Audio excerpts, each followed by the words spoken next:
ada pertanyaan, terus nyanyimu ya opo? Bisa ta dua-duanya gitu. Ada pertanyaan gitu.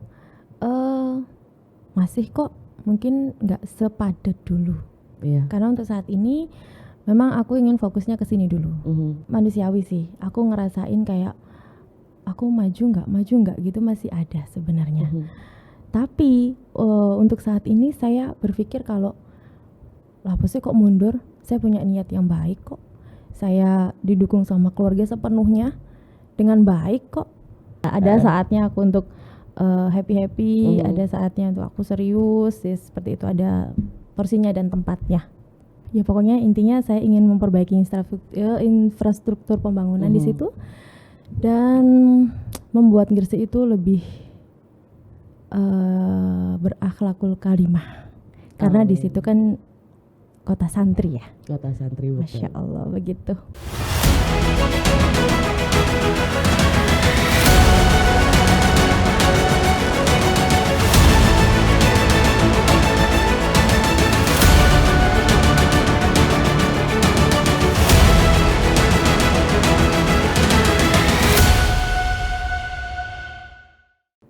Halo Tribuners, masih bersama saya Sidi dalam wawancara eksklusif yang juga menjadi rubrik kita yaitu Mata Lokal Memilih nih. Karena masih dengan bintang tamu yang sama yaitu Mbak Ayu Arsita.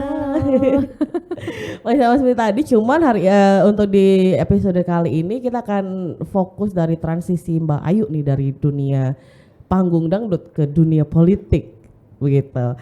Oke deh, supaya tidak terlalu berlama-lama Mbak Ayu. Iya, Mama juga nggak apa-apa. Oh iya benar, Mama juga nggak apa-apa.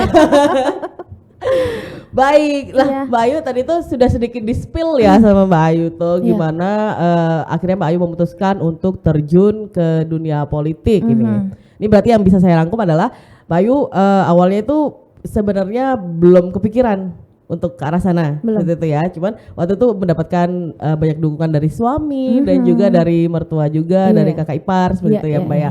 Nah, berarti kalau misalkan dari keluarganya bapak ibunya Mbak Ayu sendiri, itu seperti apa? Karena kan mereka yang tahu prosesnya Mbak Ayu dari awal, arahnya adalah untuk menjadi penyanyi dangdut, kemudian tiba-tiba memilih untuk terjun ke panggung politik. Itu dari orang tua Mbak Ayu atau keluarga besar Mbak Ayu seperti apa? Tanggapannya alhamdulillah mendukung sekali. Cuman ada pertanyaan, terus nyanyimu ya opo? Bisa ta dua-duanya gitu. Ada pertanyaan gitu. Masih kok, mungkin nggak sepadat dulu. Karena untuk saat ini memang aku ingin fokusnya ke sini dulu. Karena Mbak, aku kan memang tinggalnya di Surabaya. Tinggal di Surabaya. Ini alasan aku juga kenapa sih kok aku ambil yang Jatim dari Gresik, provinsi dari Dapil 13 yang aku ambilnya di Gresik itu kenapa? Karena saya selama hampir 27 tahun itu kan saya dibesarkan di sana. Oh, di Gresik. Setelah menikah umur 27 tahun saya menikah. Jadi kan menikahnya umur berapa? Belum. Oh, semoga sebentar lagi ya, amin. apa-apa. Dan doain amin. Amin. Silakan. Ora popo. Sebentar lagi langsung ketemu kok. Amin. Ya, abis sampai mana tadi sayang? Di Gresik. Oh, di Gresik. Terima kasih. Sama-sama. Di Gresik paling enggak aku juga banyak teman di sana, banyak keluarga di sana dan aku juga lebih hafal sekali dengan orang-orang di sana, letak-letaknya di sana. Enggak perlu GPS, aku langsung bisa mau ke arah ke sana, langsung ke sana, mau ke arah kedamaian, langsung ke sana tanpa GPS. 27 tahun soalnya sudah ya. hafal. Dan selama nyanyi pun juga mayoritas hampir setiap hari aku juga keliling-keliling Gresik Mbak. Jadi insya Allah ini adalah pemilihan saya yang insya Allah tepat lah untuk Gresik itu. Untuk dukungan sih semuanya mendukung. Alhamdulillah mendukung. Berarti selalu. Mbak Ayu berapa bersaudara? Saya 2, saya anak pertama. Anak pertama. Iya. Anak perempuan. Semangat. Anak pertama perempuan. Semangat. Berarti adik pun juga mendukung juga ya Mbak? Adik mendukung, alhamdulillah. Jadi dari dua sisi ya, dari keluarga dan juga keluarga suami juga sangat mendukung. Jadi ini harus putusan yang sangat tepat sih aku rasa. Tepat sekali dan jangan sampai berhenti di tengah jalan. Iya benar. Nah, karena ngomong berhenti di tengah jalan boleh. Karena kasusnya ini bukan kasusnya, aku bilang ada beberapa kita tidak pungkiri bahwa udah cukup banyak artis yang terjun ke dunia politik juga dari panggung hiburan. Kemudian banyak yang berhasil, tapi tidak sedikit juga yang gagal. Ada yang mutung juga di tengah jalan gitu. Nah, kalau dari Mbak Ayu sendiri nih, persiapannya itu seperti apa supaya tidak terjadi seperti itu gitu? Oke. Jujur ya, namanya manusiawi sih. Aku ngerasain kayak aku maju nggak gitu masih ada sebenarnya. Tapi untuk saat ini saya berpikir kalau lah pasti kok mundur. Saya punya niat yang baik kok. Saya didukung sama keluarga sepenuhnya dengan baik kok. Dan ya sudah, apa yang harus dibingungkan gitu loh. Dan kenapa kok saya bisa sampai di titik sekarang, itu kan berarti Allah tuh memberikan sesuatu, tanda tanya yang besar, ada apa ini gitu loh. Saya tinggal meluruskan aja asalkan yang saya jalani ini benar. Begitu sih. Jadi yang saya ingat-ingat gak boleh bismillah karena ini untuk kebaikan bersama. Itu aja. Jadi sih. pantang menyerah dulu aja ya Mbak ya. Bismillah aja deh pokoknya. Oke, lah kemudian next step-nya nih Mbak, setelah mendaftar menjadi caleg, kemudian next step-nya itu seperti apa, langkah selanjutnya dari Mbak Ayu? Langkah selanjutnya mungkin saya lebih ke pendekatan aja. Pendekatan ya belusuan door to door, lebih merangkul dan ya sambil cerita dari hati ke hati. Ibu kenapa Bu? Saya patah hati. bukan segmenku ini. Oh, bukan ya. Besok aku bikin segmen kamu. Ya baiklah. Ya seperti itulah belusuan. Ya cerita sharing Ibu gimana bla bla bla bla bla seperti itu. Terus ya lebih ke memanfaatkan follower saya juga, teman-teman. Alhamdulillah saya kan teman-temannya juga milenial semuanya ya, masih muda-muda kita semuanya ya. Jadi ya lebih banyak share ke sosial media, terus ya bikin baleho atau pamflet seperti itu sih untuk strateginya. Iya, karena Mbak Ayu juga kan di media sosial kan juga sangat aktif ya. Itu respon kaget nggak sih followersnya Mbak Ayu tuh ketika tiba-tiba loh kok malu politik gitu ya? Ada nggak? Ada kaget gitu nggak? Kaget karena kan tiba-tiba aja ya. Saya itu tiba-tiba posting karena di ditayang di Tribun juga waktu kemarin. Aku posting di Instagram, tiba-tiba banyak sekali yang komen, Masya Allah ribuan yang nge-like itu. Wow, gede banget. Tapi ada beberapa 90% orang-orang yang mendukung, ada sebagian juga yang tidak. Kalau saya lebih baik saya hapus aja yang bukan karena saya soalnya saya tipikal orang yang udah deh, yaudah.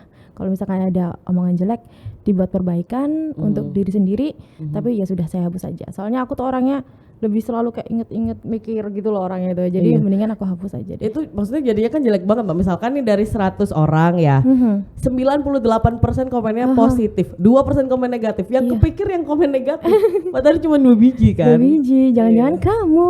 Oh enggak ada, aku baik, hati tidak sombong, rajin menabung. Aduh, pintar. Terus kalau dari segi apa tadi Mbak Ayu sempat bercerita bahwa sempat belusuan dan lain gitu.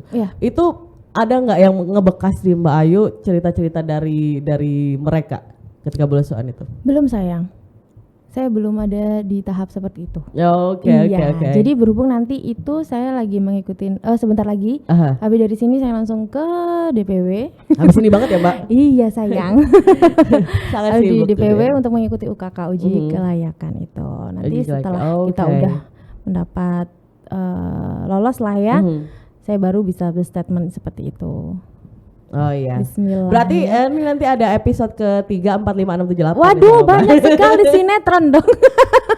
Jadi series ya. Boleh.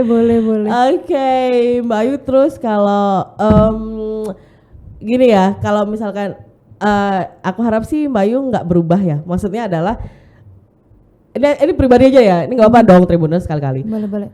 Jadi maksudnya aku melihatkan Mbak Ayu itu sosoknya itu kan happy, ceria gitu kan. Nah, ketika kadang kan kita ada namanya persona ya. Ada yang ketika persona Mbak Ayu menjadi penyanyi dangdut, ada persona Mbak Ayu sebagai politikus gitu nantinya.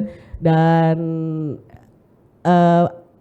ada nggak dari Mbak Ayu sendiri yang kepikiran bahwa ini apakah nanti akan berubah ya akunya gitu setelah nanti udah geser panggung gini? Maksudnya berubah yang bagaimana itu? Jadi kan mungkin kalau misalkan nih contohnya ya kayak tadi kita ngobrol, kita ketawa-ketawa dan lain-lain gitu loh Mbak. Nanti apakah nanti akan berubah mungkin ya? Mungkin kayak lebih serius atau apa? Oh, iya dong. Semuanya kan ada porsinya. Iya. Kalau lagi ya seperti sekarang lah, kalau sekarang lagi happy ya apapun bahasanya kita bikin happy. Tapi kalau di dunia kita ini ya, kadang kalau kita lagi sedih, kita bagaimanapun caranya kita harus happy. Oh iya benar sih. Iya benar. Tidak ditunjukkan gitu dari kesedihannya di media sosial. Tapi di belakang layar. Gitu. Tidak apa-apa. Touch up. Oke. Baiklah. Jadi ada porsinya lah. Ada saatnya aku untuk happy, ada saatnya untuk aku serius. Ya, seperti itu ada porsinya dan tempatnya. Baiklah. Oke, Mbak, ini mungkin pertanyaan terakhir. Ya. Nih dari udah terakhir ya? Udah terakhir. Ya, karena kita terbagi 2 banget. segmen. Harus ditonton nih yang episode 1 juga ya, teman-teman juga. Oke. Apa ini basic tapi penting sekali nih. Apa harapan Mbak Ayu ke depannya setelah terjun ke dunia politik? Harapan aku terutama untuk Gresik ya. Saya memilih Gresik itu kan bukan karena tiba-tiba saya harus Gresik gitu. Jujur sih banyak tawaran. Ayo nak Darjo, ayo nak Lamongan, nak Lumajang gitu. Banyak gitu. Tapi kenapa kok aku pilihnya Gresik? Karena insya Allah saya tahu gitu loh. Di Gresik itu tanpa orang tanpa orang berkeluh kesah pun saya juga merasakan gitu loh ya kan.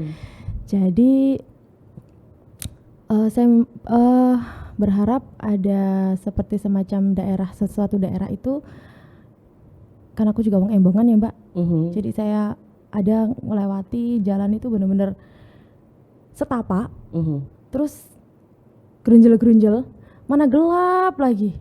Masya Allah, saya tuh kepengen gimana caranya ya. Ya pokoknya intinya saya ingin memperbaiki infrastruktur pembangunan di situ dan membuat Gresik itu lebih berakhlakul karimah, karena di situ kan kota santri ya. Kota santri, betul. Masya Allah, begitu.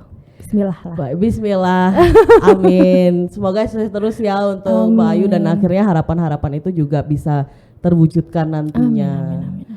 Baik Tribuners, mungkin sekian untuk sesi wawancara eksklusif dari kami. Iya. 1 poin. Kaget aku. Ya mau serius. Ya kita mau closing tapi silakan. Sebenarnya itu saya juga ingin membuktikan kepada yang kaum milenial, kita yang masih muda, ada yang maju mundur, politik itu menakutkan. Di sini aku juga ya sedikit saya memberikan contoh gitu loh, meskipun saya sadar diri saya siapa gitu loh, cuman ya saya memberikan contoh. Politik itu tidak semenakutkan itu, serius ini, itu sangat menyenangkan. Kita dapat teman-teman yang baru, pengalaman yang luar biasa, baru sekali, dan hati itu kita jadi terketuk untuk lebih baik gitu, insya Allah. Itu menurut saya sih, karena saya yang ngelakuin itu. Sedih ya. Jadi teman-teman milenial juga itu karena mungkin takutnya kan politik identiknya dengan yang lebih apa ya, secara umur mungkin lebih senior gitu, tapi kan enggak juga gitu sekarang gitu ya Mbak ya. Lebih asyik kok. Lebih asik, politik lebih asik dengan adanya milenial di situ. Luar biasa. Lagi enggak? Sudah. Aku enggak ketawa. Baiklah, ini beneran ini ending ini, teman-teman. Ya, klimaksnya ya. Terima kasih banyak, Mbak Cindy. Sukses terus ke depannya. Sama-sama. Terima kasih juga Tribuners yang udah nonton. Jangan lupa nonton ada episode 1 dan ini episode kedua. Oke, sampai jumpa di next episode. Dadah.